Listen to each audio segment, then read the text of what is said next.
Well, is this on?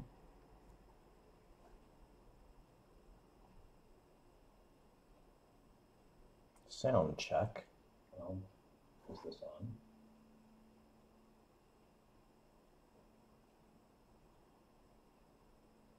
Sound check. Is this on?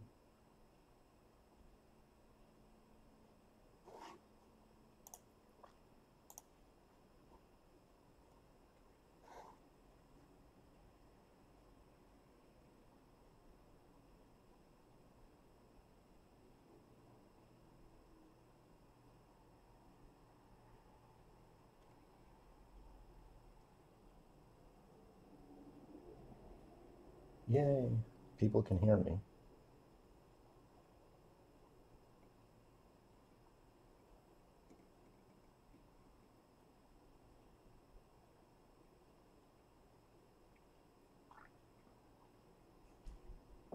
Yeah, I think I measured it at something like an 8-second delay.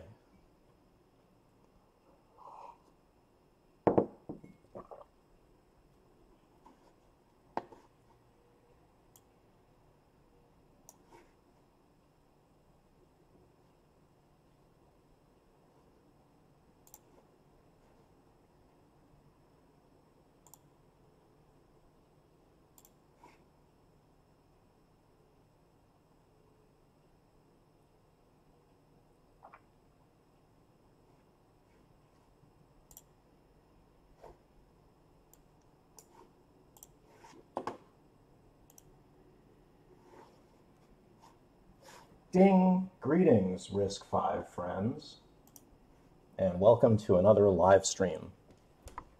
Coffee. So, I just received in the mail some TinyFPGAs, the BX version, and I thought I'd unbox it and see if it actually works online so that if I screw up, everyone can see it. So, let's get started.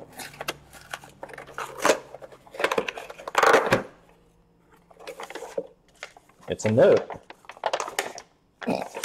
It's completely blank. All right. TinyFPGA. And a shipping sticker. Don't need that. Okay, yeah. This is what I was hoping to see. A card. And I've got actually 5 of them. And the reason that I have 5 of them is because I always need more IOs. So let's see. Each comes with the TinyFPGA, a testing printout. Let's see if we can see that. No, it's completely washed out. My camera really sucks. Okay, you can sort of see it.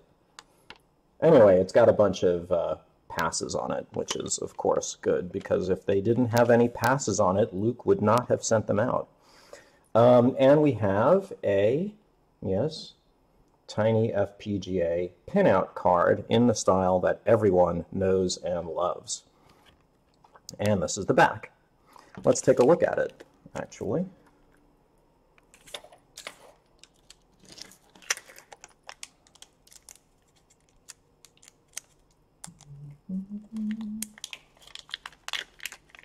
.9 seconds live latency. That's pretty cool. Okay, wow, that is a TinyFPGA board. That is really small. And there's the back of it. So that's pretty cool. All right, so what we've got here, apparently, let me get my tweezers. So we've got a USB here, and what appears to be a bunch of transistors, I guess for the USB. This thing in the middle, that's the FPGA, and I believe this is the flash where the bootloader resides, and also whatever you program for the FPGA, and there's about 6 megabits of user space in here. For you to use as you like. So this is connected via SPI to the FPGA.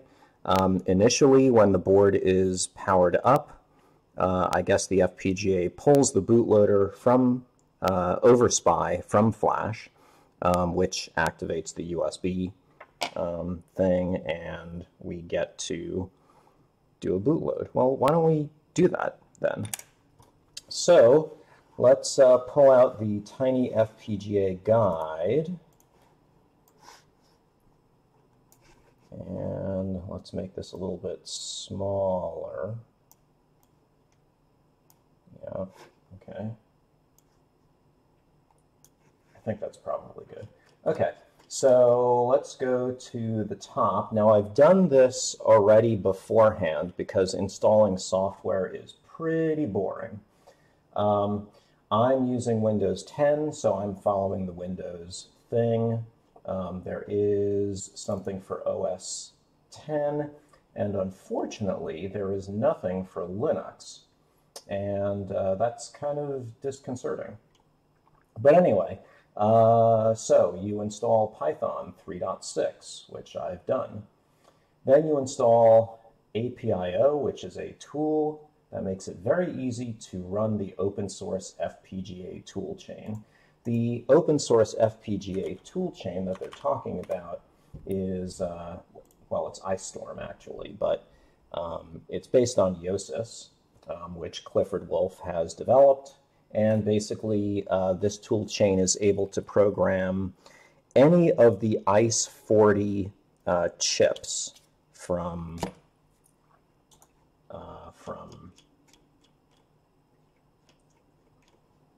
where is it? iStorm. Project iStorm. Here we go. So any of the Lattice ICE40s that are listed here. And the one that Luke has put on the board, I believe, is the HX8K, which is the big, nice one. We can look at TinyFPGA,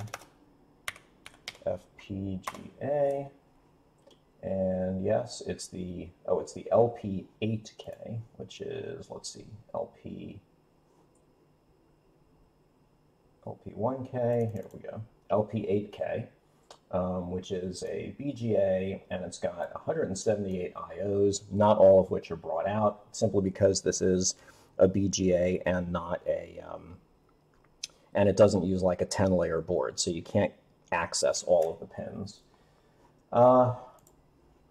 It's pretty big. It's got 7680 logic cells compared to the previous version, so it's pretty big. It doesn't seem to say that it has distributed RAM, but I think it kind of sort of does. It does have 128K of RAM and 6 megabits of flash. That's on this flash chip right over here. 41 user I/O pins are brought out for the low price of $38, and they are available now on Crowd Supply. He just released a whole bunch of them on Crowd Supply. So if you go there, there it is. They're in stock. Oh, wait, it says it's sold out. Really? That's, oh, that was the B2. The BX, yeah. The BX is what you want. So, yes, they're, you can add them to the cart. So buy them now and make Luke happy. Yeah, it's so tiny. So very, very tiny. Here is a razor blade in comparison. It's about the size of a razor blade. So, tiny. Can you program it directly with IceProg? Yeah, I don't know. I'm not an expert, so I have absolutely no idea. You can program it with iStudio. I know that much because he demonstrated that at Maker Faire. And you can program it using, you know, this thing, which makes it easy and accessible, I think, to beginners in FPGAs like me. Okay, so the next thing is to install Apio, which basically goes ahead and installs the iStorm tools. And you need to install a bunch of, let's see, Oh, okay, so Apio install system, whatever that is, scons, whatever that is. iStorm is are the tools. iVerilog, well, you need that because you need to program this thing in Verilog if you're not using iStudio, which I'm not going to be. And drivers, and presumably the drivers include a serial driver or a serial USB driver. And then it says Apio drivers -- serial enable. So that's fine. So I've done all that. This is the step that I'm up to right now. I've already installed Atom, but I do need to update the bootloader. So why don't we just do that right now? Let's plug it in, and the LED should light and start breathing. Yep, it's breathing. Can you see that? I can't really tell. What a crappy camera. This is a Logitech webcam. It's supposed to be good, but it's not really very good. I need a real webcam. Anyway, I need a real camera. Okay. Let's bring up the command prompt. I would have liked to do this in what resistor, capacitor, burn components value, how to find the value, please send me. You are a spammer.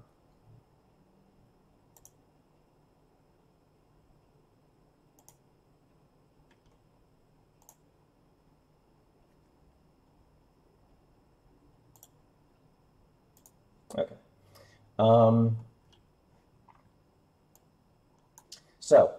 I would have liked to do this on WSL, which is the Windows system for Linux, but it's basically Bash. It's Ubuntu on Windows, which is really cool.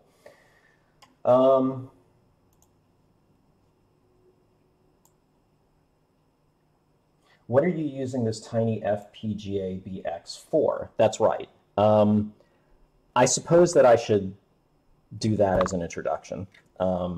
Yeah, that's a very good point. I sort of got ahead of myself. Okay, so there's a whole bunch of IOs here, and it says 40 IOs, and I'm looking at the card, but the IOs only seem to go up to 31.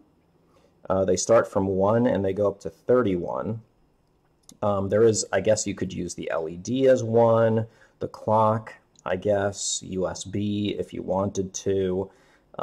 There's some stuff from the flash, but let's just call it 31, right? So here I have this backplane for the LMARV-1 RISC-V processor. It's a discrete processor. It's not on an FPGA, so it's going to be composed of a bunch of cards. And here's an example of a card. This is the ALU card, so it would, fit in one of these slots here. And let's see, I've got the register file card right over here, so that would fit in another slot. And basically, I'm going to have a whole bunch of these slots filled up. But I need to test these. I'm not just going to put the whole thing together and assume that it works, because that is just wrong. That doesn't happen. That never happens. So I did build this sort of breakout board with 2 of these PCIe connectors.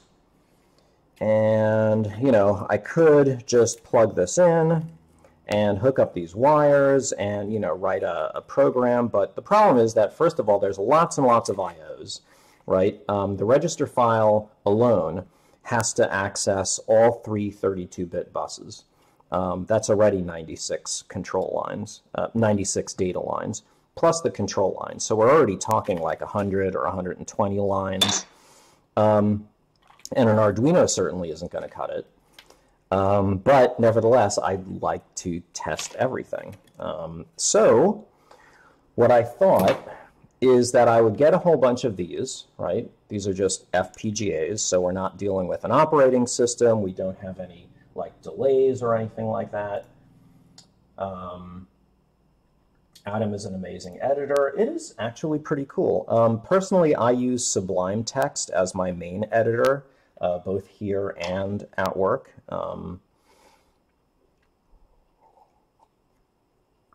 But yeah, Atom is actually pretty good. It's got plugins. So let's see, where was I? Oh yeah, so anyway, I will just go ahead and start a drawing. So here's a drawing. Let me make this smaller, this window smaller. Oops, can I make this window smaller? Yes, I'm pretty sure I can. Okay. Great. Okay, so yeah, I was kind of doodling before, but anyway, here's what I want to do. So I have the backplane. Let's just stick it here. I have a card, right? And I have a whole bunch of buses and wires and control lines and stuff. Maybe I should make this just a little bit smaller. Can I do that? Share. Really? I can't exit full screen on this, so I can't see the chat. Okay. Maybe I'll move the chat onto another window. Anyway. So I have source 1, I have source 2, and I have destination. And these are the 3 RISC-V buses, and these are 32 lines wide, because I'm doing RISC-V, the 32-bit version. So already, that's 96. We have, let's see. So destination, you have a write line. For source, you have a read line and a read line. I also put some extra control lines in here. I put 4 control lines on each of these to control which byte out of the 32 bits is being accessed. So we have the lower byte, the lower upper byte, the upper lower byte, and the upper byte. So that's already, 5 additional control lines. So we already have 96 plus 15. The ALU has an ALU output enable. The shifter has a shifter output enable, so that, when I need to access the ALU, it does something. The ALU, in addition, has some boot lines, and I think there are 4 of them that sort of initializes the RAMs that are used in the ALU. There is also a function, and I think I also have 4 lines for that. So this is on the order of, say, 10 lines right there, okay?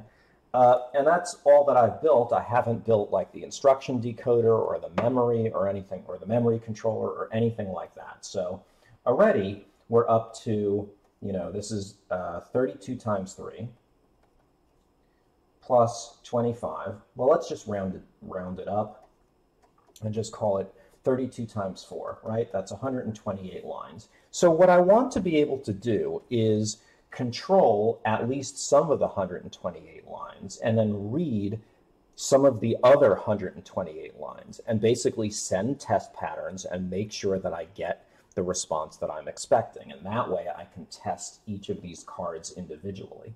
And the idea is that I want to make another card, that's the test card, which has the TinyFPGAs on them. TinyFPGA BX. Okay? Now, each TinyFPGA BX has 31 lines. Well, then I need 5 of them. And I have 5 of them. So that's basically my plan. So the idea is that I have 5 of these mounted on this card. These are BXs. One of them is the master and has the USB master. And this is USB. And that would go to the computer. The master would basically send out a sort of a clock signal that goes to all of the other FPGAs and also itself, so that we can sort of just, deal with the delay on this wire instead of, the master thinking that that the clock that it sends out is the clock that it should use. So, and what that does is it sort of kind of synchronizes all of these FPGAs so that they can all send their signals out at approximately the same time. It won't be exactly the same time, but I don't care, you know, plus or minus 1 nanosecond, or even maybe, you know, plus or minus 100 nanoseconds. I don't really care because my processor probably can't go faster than 10 megahertz anyway. So I can assign each of these lines. So if I have 31 times 5, so I have 155 lines, minus 128. So that's something like, what, 27 lines available for whatever I want. Well, you know, it would be nice to maybe, you know, hook a display up to here using some of the lines. You know, maybe hook some buttons up. That's my drawing of a button matrix. Here's a little, you know, maybe it's a screen, maybe it's an LCD screen, or, you know, maybe it's just a bunch of LEDs or something. But anyway, that's the idea. So I basically push a button. The FPGAs go ahead and output a pre-programmed pattern. They wait for a fixed amount of time, and then they read back the control lines, and then they compare it to what they're supposed to get. And if the compare fails, well, it stops and, you know, maybe displays something on the display. Otherwise, it just continues. The patterns will have to get loaded from something. I'm not sure what. I'm thinking that, you know, maybe there's a separate flash over here that I can program with the patterns that I'm expecting, and then when this system boots up, the master reads the flash, sends the expected patterns over to the other FPGAs, and of course itself, and then begins the whole process. So that's my idea. That's my plan. I hope that makes sense, both to you and also to reality, because if it doesn't, I will be very disappointed. Okay, let's take a look at the chat to see if there's any, let's see. Love your LMARV display so far. Thank you. I appreciate it.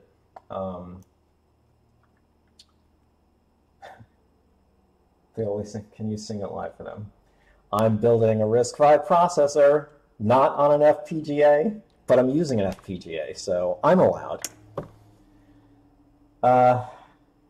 Okay, so let's go ahead and what were we doing? Updating the bootloader? This thing, TinyFPGA. Okay. Let me go ahead and maybe make this a little bit bigger. A little bit bigger, yes. Okay. Okay. How about that? All right, so I've got it hooked up. Let's do tiny. Can I make this bigger? This is kind of small. Properties. Font. Bigger font.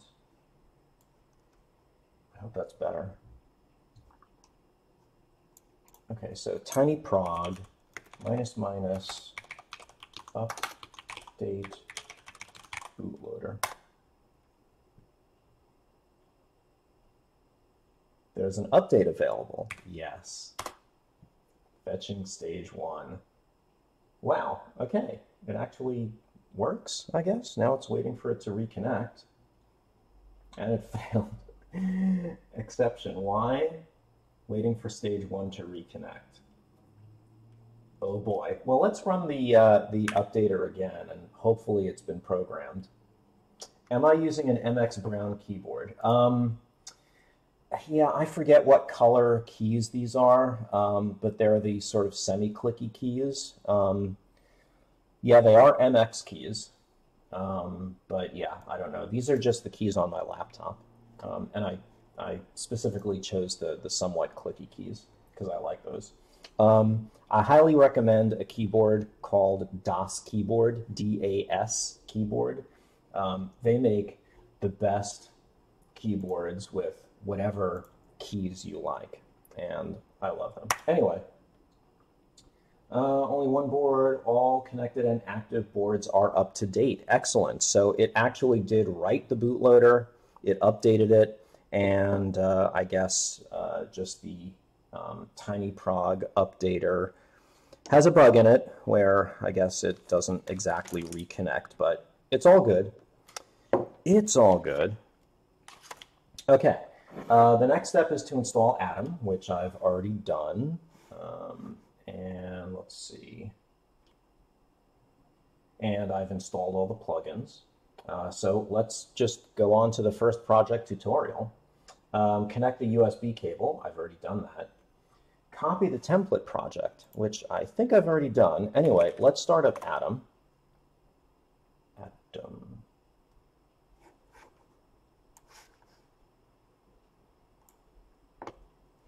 Okay. There's Atom. Let's make, since I'm going to be working with Atom mainly now. Okay.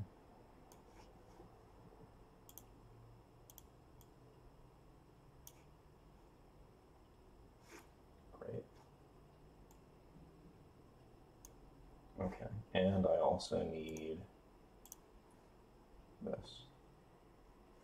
Okay, open up Atom from File. Do you ever use Linux instead of Windows? I do. At work, we exclusively use Linux, but not at home. I sort of got out of the habit. I used to use OS 10, and then I just got tired of not having like all the Windows programs that I use. So, yeah. And I also use the Windows Linux subsystem, which is this. This is a full-blown Ubuntu distribution. So, you know, I could even do uname -a, and it shows, what does it show? Well, it says it's a Microsoft Linux system, but anyway.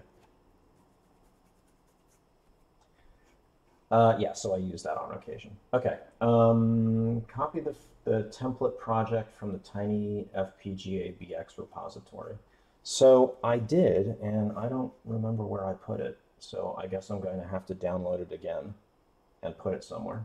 So let's go to the TinyFPGA. Oh, it downloaded something. Okay, let's open it up. And what do I get?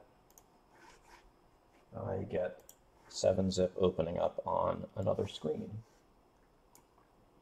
Okay, TinyFPGA BX master. Okay, well, this is the thing. So I guess I'm going to go up and extract this to, well, I guess I'll extract it to my main user directory. Okay, done. Okay, back to the guide. So I've downloaded the repository, and it says open up Atom, file, open folder, and go ahead and do the thing. So open the folder, go to me, users, and it was called TinyFPGA, and I have to open up Apio template.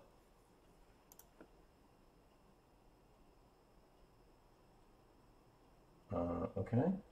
Required Apio version greater than 0.30. Huh. Really? Did I screw something up?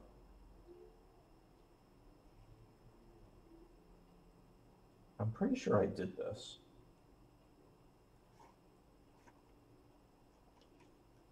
Well, let's continue and hope things work. Okay. Oh, and rename it Blink Project. Oops. All right, let's go ahead and rename it Blink Project then. go ahead and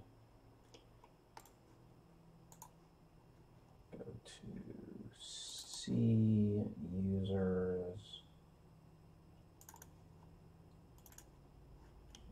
TinyFPGA BX master, it's no longer the master really, and call it Blink Project.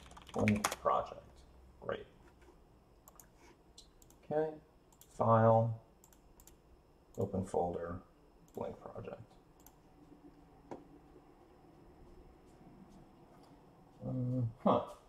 It says that the required Apio version has to be less than 0.4. I'm not sure if I believe it, but anyway, and it did have me installing 0.4.0. So okay, navigate to the Blink project, select folder, which I did. From the Apio menu, select upload. The project will automatically be built and uploaded. Okay, Apio. Was it build or upload? Upload. Okay, Apio. Upload. Okay, something's happening. It's running Yosis, it's running things, it's erasing, it's writing, it's reading, and, well, ooh, look at that. It's blinking. Fantastic. I don't know if you can see that, because I've got a really shitty camera, but, yeah, it's blinking. Yeah, it's blinking in the SOS pattern, which is a pattern that I would not have chosen. Let's take a look at the Verilog. Let's open this, let's close the welcome mat. Can I make this bigger? I'm sure I can. Probably in pref settings.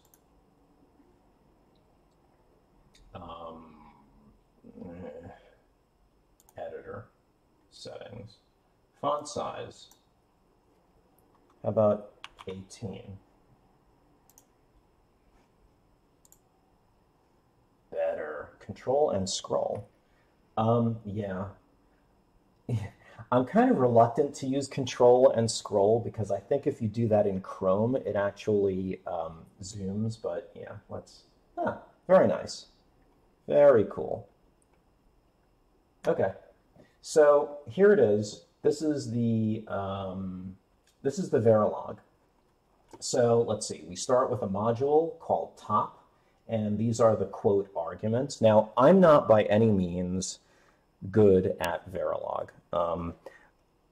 Whenever I need to do something in Verilog, I learn just enough to do it, and then I do it, and then I promptly forget everything that I've learned. I even wrote like notes on what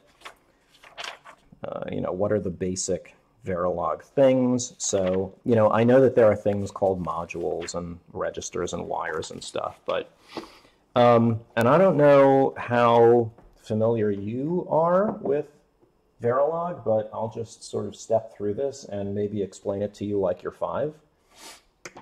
So we start with a module, which is basically kind of like in programming, it's a class where it contains, both variables and behavior, and you can instantiate it and create as many copies as you like. These are the equivalent of, well, I guess if it were a class, it would be constructor arguments, maybe. How much was the board? $38. Oh, Atom is running inside Chrome. Huh, interesting. Oh, yeah, VHDL. Don't talk to me about VHDL.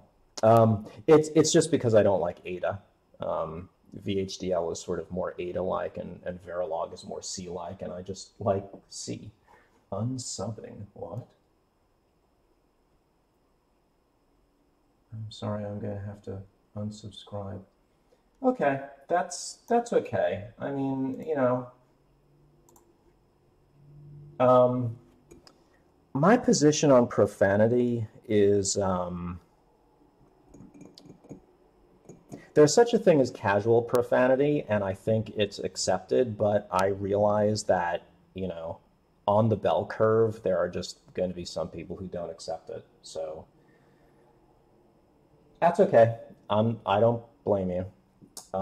Anyway, let's see. Okay, so these are sort of like the arguments to a function, right? So you've got an input wire called clock, and you've got two outputs called LED and a USB pull-up resistor. I wonder why. Okay, well, it explains why. Thank you for comments.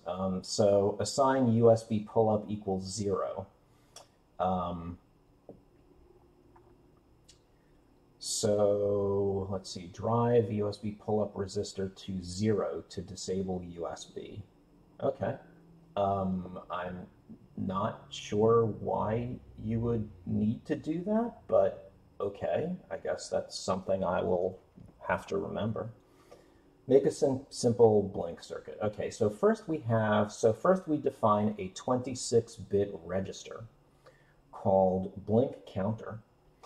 And we define 32 signals, these are wires that don't store state because they're not registers, called blink pattern. And this is just, the blink pattern, 1 0 1 0 1, blah, blah, blah, blah. So that's the SOS pattern.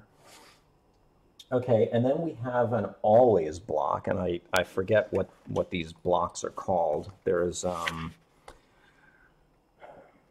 continuous assignments and procedural assignments. Well, anyway, what this block does is it looks at its sensitivity list. That's what the at is. And anytime something changes on the sensitivity list, this block runs effectively. All the blocks run in parallel, right? Because these are translated directly into hardware, and all the hardware is in parallel. So, you just sort of have to put yourself in the mindset that all of these things happen in parallel. This particular block happens when the clock has a positive edge on it. And what we do is we take whatever is in the blink counter register, we add 1 to it and assign that to the blink counter. So on the positive edge, we're just going to increment the blink counter, and that's it. That's all this block does. While it's doing that, we also have this continuous assignment statement.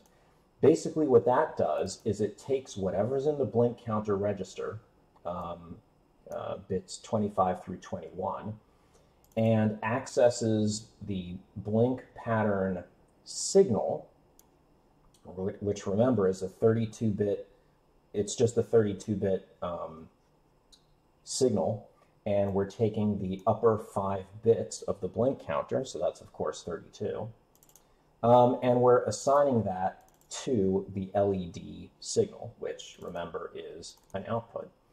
So basically, there is a 16 megahertz clock on board this thing, which is connected to the clock pin, and I'll get into the pins in a moment. So basically, we're running this counter at 16 megahertz, and every time the blink counter's upper 5 bits change, we read in the blink pattern and assign it to the LED. And you can tell that I'm a procedural programmer, right? I'm obviously no FPGA expert, because if I were, I would have never described it like that. Really what's happening is you have to think of this, this register here, and you have to think of wires going to some circuit that is accessing these 32 bits and is always outputting to LED, to the LED signal. So it's kind of this funky mindset that you have to get into. All right, there's also this pins.pin configuration, and there's a lot of comments in here and a lot of set IOs. So I'm not really familiar with this, but I guess there are these pins, and these look like BGA coordinates. So, okay. Yeah, so this is it. This is it. Okay, so on the BGA, there's pin B3. That gets connected to a signal that we can refer to in our modules as LED. Same thing with USB positive data, USB negative data, and USB pull-up and clock. And that is the thing about the 16 megahertz clock. There is a 16 megahertz oscillator somewhere on this board, I guess, and it's connected to pin B2 on the FPGA, and we can refer to that as a clock input. So that's this. So what we're really doing is we're connecting this module directly to the pins that we called clock and LED and USB pull-up. And apparently that is all you need. So the thing about Verilog is that you have to have a top module. I don't know if it needs to be called top. I don't think it does. I think you specify the name of the module that you want to be the top module. But then you can think of that module as instantiating other modules, which may instantiate other modules. So that it's basically this tree of instantiations of modules. So that's why this is called top, really. And you can see that it's not instantiating any other modules, which, of course, would be nice for a larger design. So let's take a look at some of these other things, huh? It doesn't have to be top and Quartus. Yeah, I don't think it needs to be called top. I suspect that the shell script says what it is. Oh, there's install. What about... Okay, that's the initialize. There is hardware.asc, bin, and blif, which are generated. But yeah, I don't actually see anything that tells you that the top module is called top. So I'm just gonna assume for now that the top module has to be called top.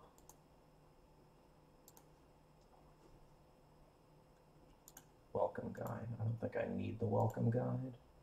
Yeah. Okay. So, or maybe maybe the project looks at the Verilog files, and if there's only one, it uses that as the top. I don't know. Okay, so so that's actually working, which is nice. So what I thought I would do, and I'm probably not going to succeed, but here, let me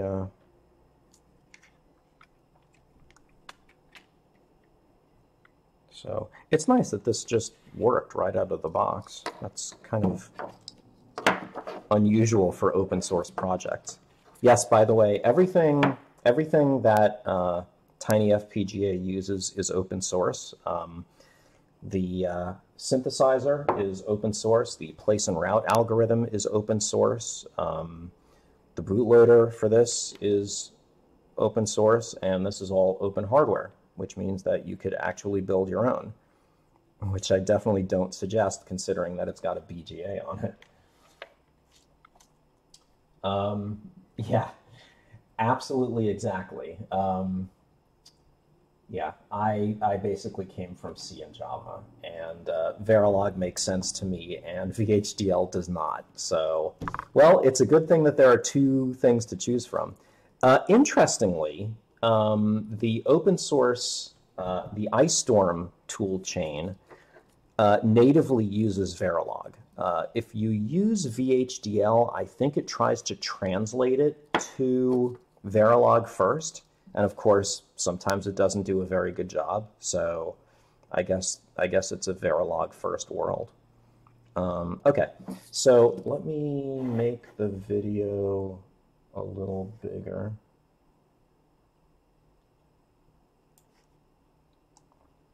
Yay. Okay, so all right, so there's a story behind this thing. This is a display that I'm going to be using, and I built this myself. I designed it. It uses a Haltech chip This is this HT1632 LED driver. It's convenient because it's 32 by 8. And these modules here are 8 by 8 modules. Let's see, do I have, yeah. So I have a bunch of these modules. So, modules. So I'm going to need a bunch of these because one of the cards in my backplane is going to be a display driver so that I can display all of the register contents. And there are 32 registers, and each register is 32 bits. So I'm basically going to need 4 of these side by side, or actually 16 of these arranged in an appropriate matrix. So I bought online this kit that purports to be a 16 by 32 matrix of LEDs that you can program using these pins over here. Well, I built it, and it didn't actually work. It lit up, but the LEDs actually just blinked. Some of them were on, some of them were off. Some of them were sort of on and sort of off, and they were sort of blinking in this irregular pattern. So I looked at the circuit board, and I noticed that there weren't any current limiting resistors on this. And, you know, usually with an LED, you know, unless you have a specialized chip that can drive LEDs, you need a resistor. So I was like, what the heck is going on? So I looked at this, and we've got each matrix has a 74595 on it, and that's I think it's just an 8-bit register. There's also a there's also two 74138s. And a 138 is a 3 to 8 decoder. 2 of them together makes a 4 to 16 decoder. So let's see. Each of these sections is 8 by 16. So anyway, there's some way where you can address the individual LEDs by, you know, manipulating these things, but the important thing is that from the 595, there's just a straight wire to the LEDs with no resistor in them. There is a transistor in there. The transistor is connected to commons, so basically you have to scan the LEDs, and that, you know, turns on each section of LEDs momentarily. But again, no current limiting resistors, nothing. So I looked at the specs of the 595, and it says in its absolute maximum that the output is limited to something like, you know, 50 milliamps or 20 milliamps or something like that.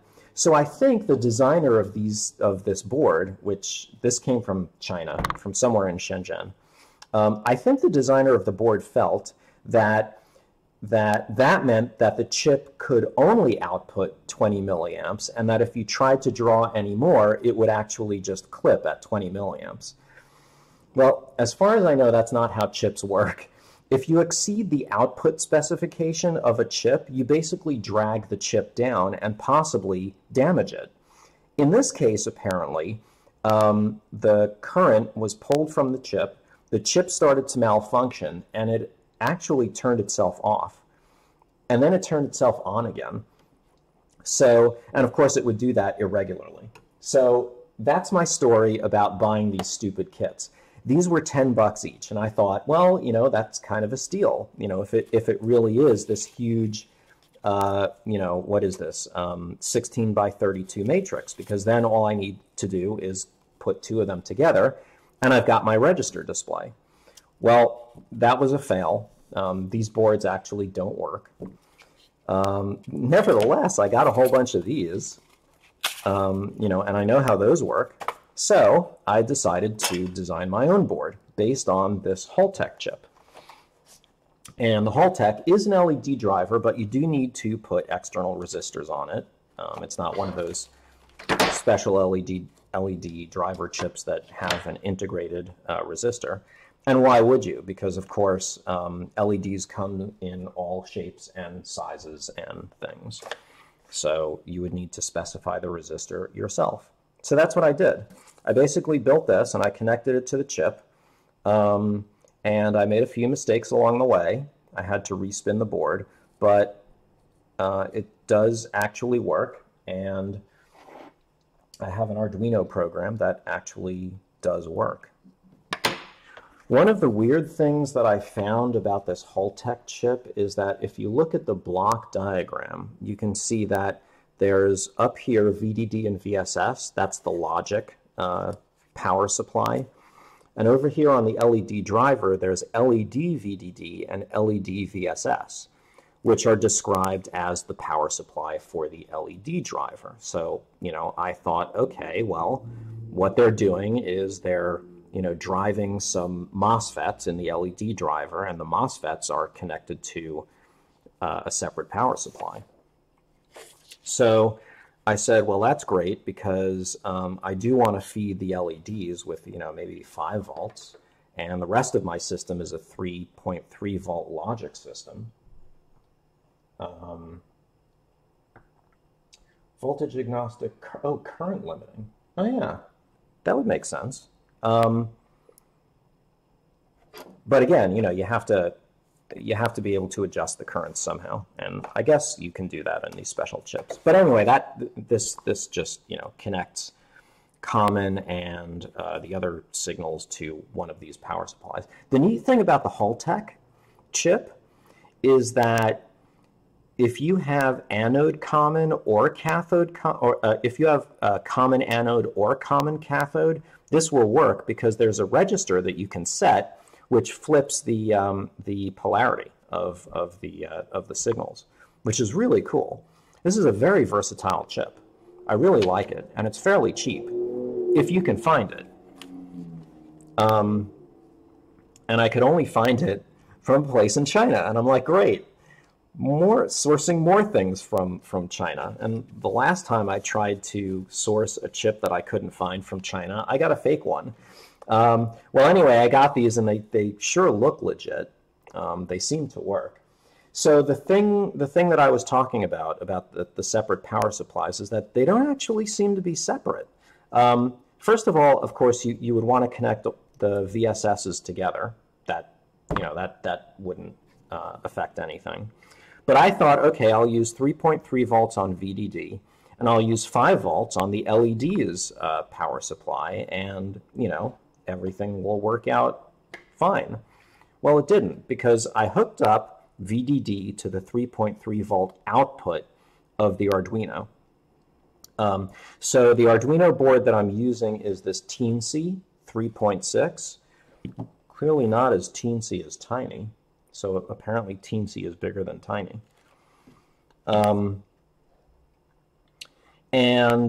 So you basically feed this with a voltage between, I think it's like, you know, 3.6 volts and 6 volts.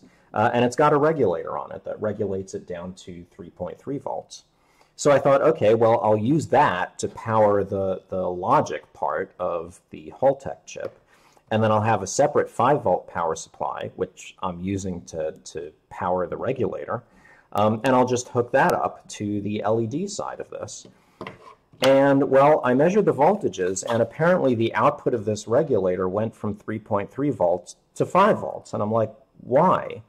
Well, it turns out, for whatever reason, that I guess when you run 2 separate voltages on here, both pins take the higher of the 2 voltages.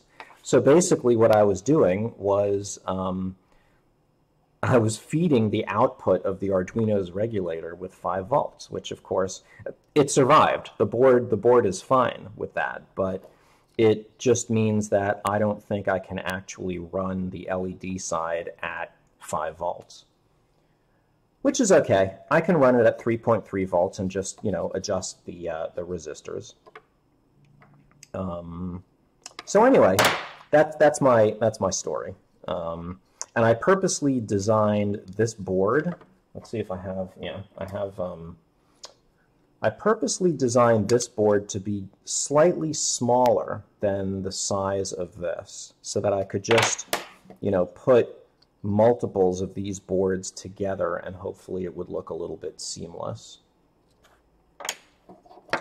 The other feature of this board that I built is that there are these screw holes here, right? And if you just put the board together, well, the screw holes do nothing, right? There's no point in them because now you can't get at the other side. I figured out from other kits that are sold that what you do is you put screws into the screw holes first, then you solder the matrices, and then basically what you've got is a threaded rod that comes out. And then you can, you know, just put this down onto something and then tighten it up with a nut or something. So the idea is that you would build a whole bunch of these with screws in it, and then you just, you know, sort of put it into your main container thing and just, you know, tighten up the nuts and you should have a nice display. So that's the idea. I would have a backplane, I would have a card, and I would have a bunch of wires that go to this display, which sits on the front of the machine, and then you can see the contents of the registers. This would also be used for a debug card where you could see the contents of the buses and, you know, maybe some of the control lines. So that was my idea. So I have an Arduino program. So let's make this video a little smaller. Maybe put it over here. So I have this Arduino program over here. And basically all it does is it turns on a few of the LEDs. And I thought that it would be nice to write a Verilog module that does exactly the same thing as this. And that way I could hook this board up directly to the outputs of the FPGA. And that would serve as the output of my tester. So, you know, maybe I could have LEDs marching across the screen as it does each test. You know, and then maybe it could blink if something went wrong. These are actually red and green LED matrices. I've only connected to the red matrix, to the red LEDs, so it would be kind of, it would have been nice if I could do both red and green, but I figured, you know, just one chip to drive the red sections is good enough. Besides red, all red LEDs is very retro, and I like that. Yeah, so if I had both colors, I could, you know, do green for tests that pass and maybe red for tests that don't. But anyway, so the idea is that, you know, maybe what I could do is I could have in the FPGA a register for each one of these LEDs, and then I would have a module which is connected to those registers and reads the registers constantly and sends out the control signals required to display those registers as dots on the matrix. And that's about as far as I got in terms of planning. So everything from here on is, you know, just complete fumbling. And I'm not sure that, you know, you would be interested in seeing that, but let's see how far we get. So what I'm going to do is, can I create a new file here? I'll just call it, for now, just matrix.v. So let's comment this thing. Driver for a 32 by 8 matrix of red LEDs. Module. I'll call it matrix 32 by 8. Okay, so what do we need to do? We need to define the inputs, and there's a semicolon that goes on the end. Okay, so what are the inputs? Okay, well, maybe I should begin by describing the signals. So let's go to the Sketchpad and talk about the way the signals are supposed to work. Where's my drawing glove? I lost it. Okay, anyway. Okay, so there are pins. There's CS, there's WR, and there's data. And I think those are the only important signals for the Haltech chip. So the idea is that you drop CS, and for each bit of data, so right would be like this, right? And then you do this. And on the positive edge, the Haltech chip registers whatever your data is. So I'm just going to draw that like this. So, you know, the data is whatever it is, you know, and then it's whatever it is next. So here's another bit.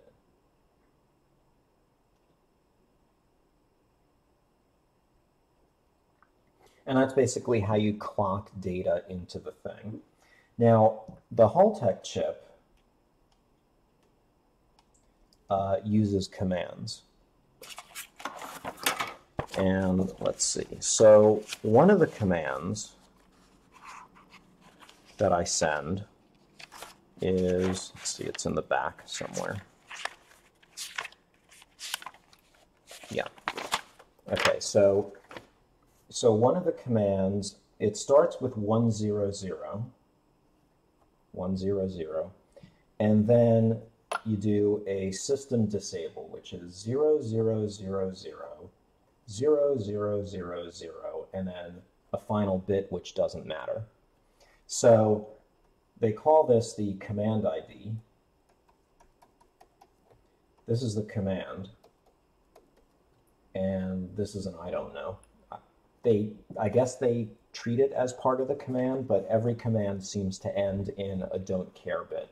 I suspect that that's because the internal circuitry actually reads 8 bits, but requires an extra write clock to sort of register the actual command, and then it doesn't actually pay attention to whatever bit that is. So we need to output 3 bits, and then 8 bits of command, and then 1 bit of this. Now, when you're writing multiple commands, you don't have to send command ID again. You just leave chip select low, and you can clock something else in. So first of all, let me call this system disable. That basically turns it off. The next thing that you can do is set the common option. And this is where you specify whether the commons are common anode or common cathode. And there are actually 2 configurations where you can have 8 commons or you can have 16 commons. Now, in my case, I have 8 commons. So the command for this is 0010 and 00XX followed by that extra bit. The 00 here specifies what is the commoning option, and there are 4 possibilities. 1 bit controls whether you have 8 commons or 16 commons, and that determines how the outputs are divided. And the other output specifies whether it's common anode or common cathode. So in any case, this is common cathode. Yeah, common cathode, and 8 commons. So I need to send this. There's a Pwm Duty Cycle. So you can actually specify how dim the LEDs are in any one of 16 values. So the command here is 101 don't care. And then for fully on, which is what I want, is 1111 X. So there's that. Then you can turn on the LED duty cycle generator. And what that is it basically turns on the internal oscillator and starts its scanning routine. So we need to send that command. So that's 0000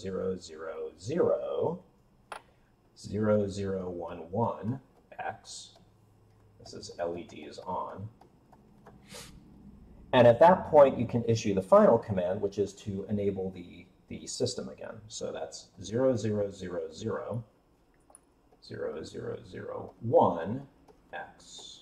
So that's system enable. And then you can disable the chip select. Okay, so that's basically what we need. So we need something that can clock out a bunch of bits. So how many bits? How many commands? 1, 2, 3, 4, 5 commands. 9 bits per command, plus 3 bits for the command ID. All right, so that's 48 bits. So, and this is going to be a fixed pattern. So, you know, the first thing that my module needs to do on reset is output these 48 bits using this scheme. So let me go ahead and, well, what do I do now? Do I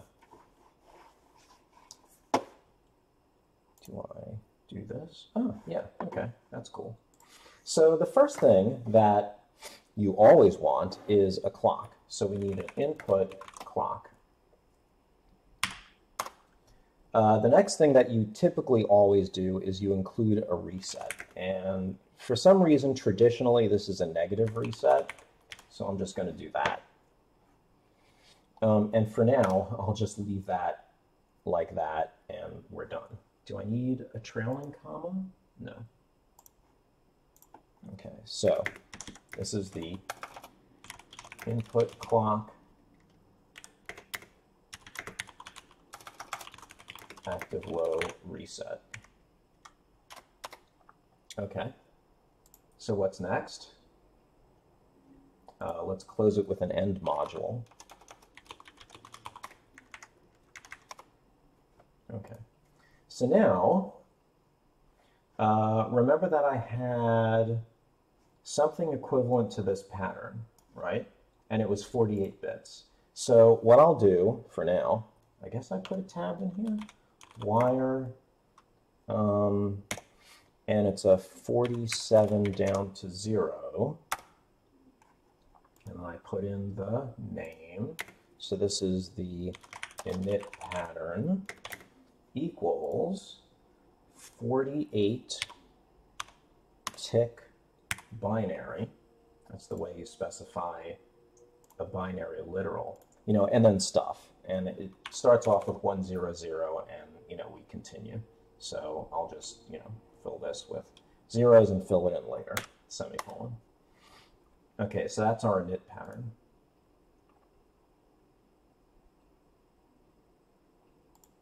Okay, so let's see.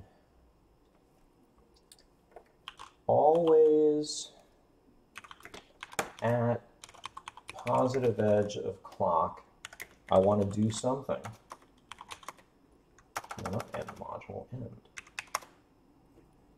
So I always want to do something on the positive edge of the clock. If the negative reset is low, then I need to put it in, I guess, initialization mode. So I will need, I guess, a register called init mode.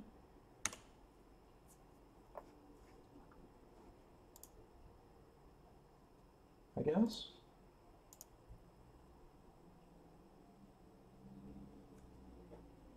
Respect the use of caps for port names. Well, yeah. I think I'm only making this capital because these were capitals over here, and I just wanted to make them capital because they're actually output or input pins. This, strictly speaking, may not be an input pin. It could just reset the matrix itself, so that's why I'm making it lowercase. I don't know if there's like some accepted convention, but anyway. Okay, so now what I need to do is if, I guess it's bang and reset, is that the syntax? If not and reset, then begin. And what I want is to set init mode to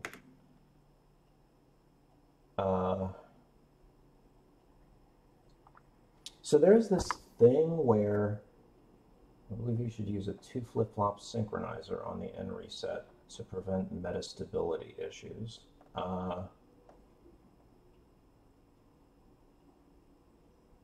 Okay.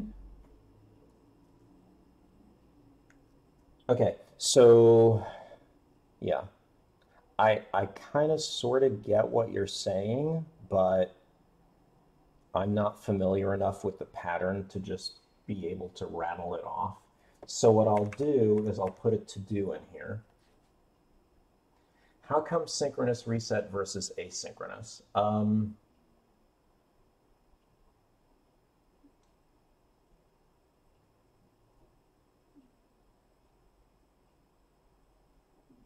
I don't know. Yeah, I really don't know. This is just what I chose because it's easier, I guess.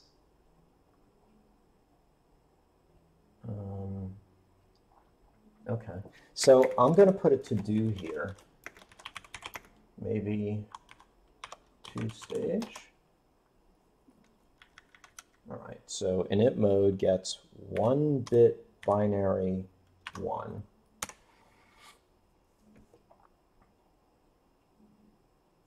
Okay, so what that will do is it will start off and okay. So now it's a reset signal, not a clock. You know, it's not clocked, but I don't know. Again, I'm no expert. I'll just make it so that it works, and then, you know, maybe later on what I'll do is I'll go back over it and, you know, try to stick with conventions, especially style guides, that sort of thing. So, okay, so the next thing is that, do I do this? Always at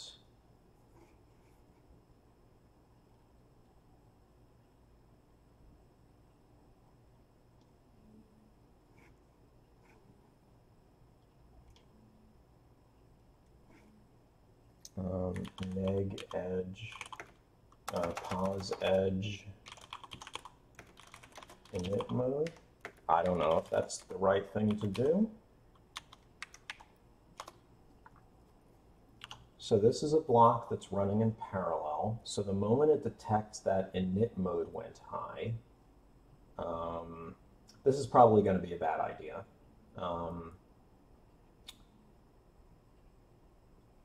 So I really need, I guess I need a counter, don't I? So let's make a counter. It needs to have at least a count of 48. So let's make it count up to 64. which means that I need 6 bits, so 5 down to 0 counter. Let's call it the init counter. And then, of course, I want to initialize that counter. Init counter gets 6 bits, 1, 2, 3, 4, 5, 6. Okay. So now I have a counter.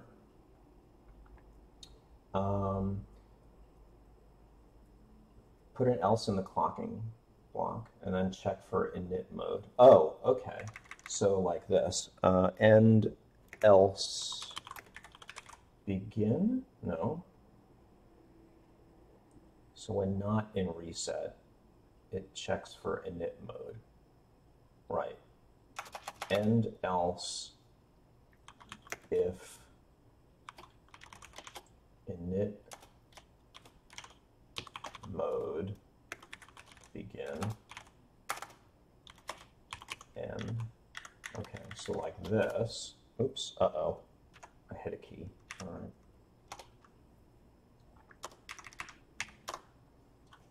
Okay, so presumably what's going to happen is on 1 clock, it's going to detect that reset went low, and it's going to do this stuff, and then that's it. And then on the next clock, it'll check init mode. Okay. Right. So if we're in init mode, then what we want to do is output a bit from the init pattern. Okay. So let's see, how did they do it here? Oh, well, first of all, we need something that increments the counter.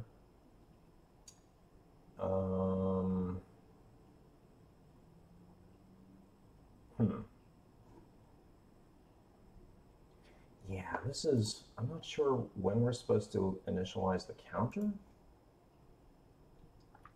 and how we output. Okay.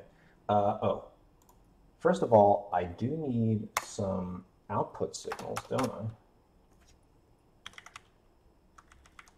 So let's make an output signal, output, and I'll just call it negative CS, active low chip select to matrix. We need an output NWR, active low right clock to matrix. And we need an output data, which is the data output to write to matrix. Okay, so let's see. I guess when we go into init mode, okay, I think, yeah, okay, so if,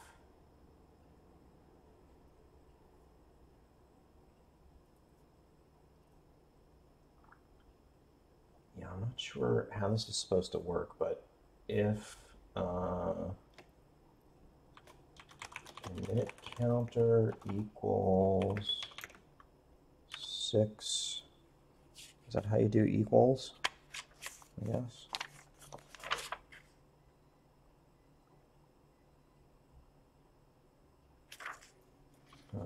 Equals 6 bits 0 begin.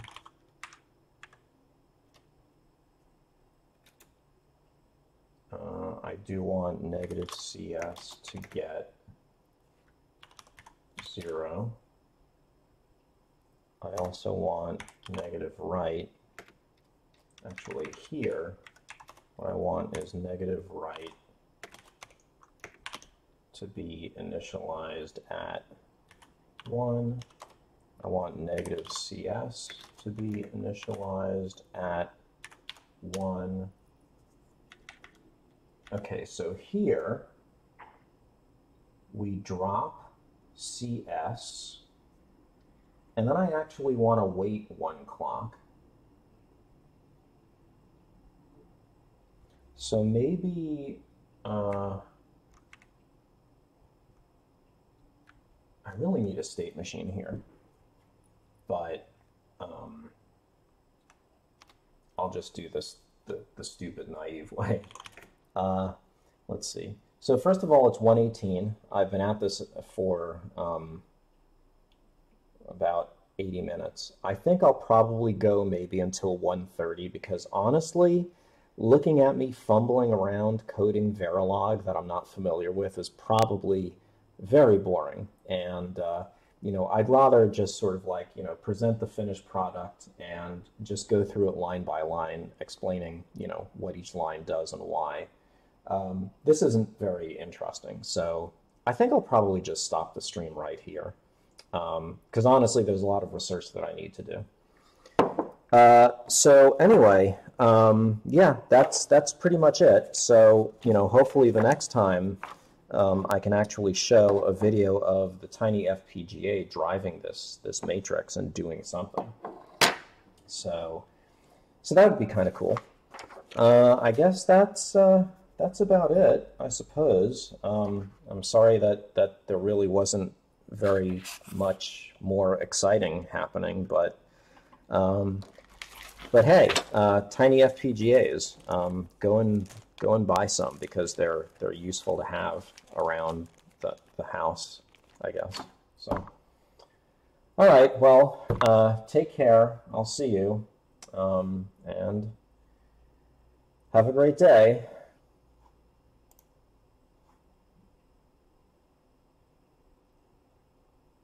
Bye.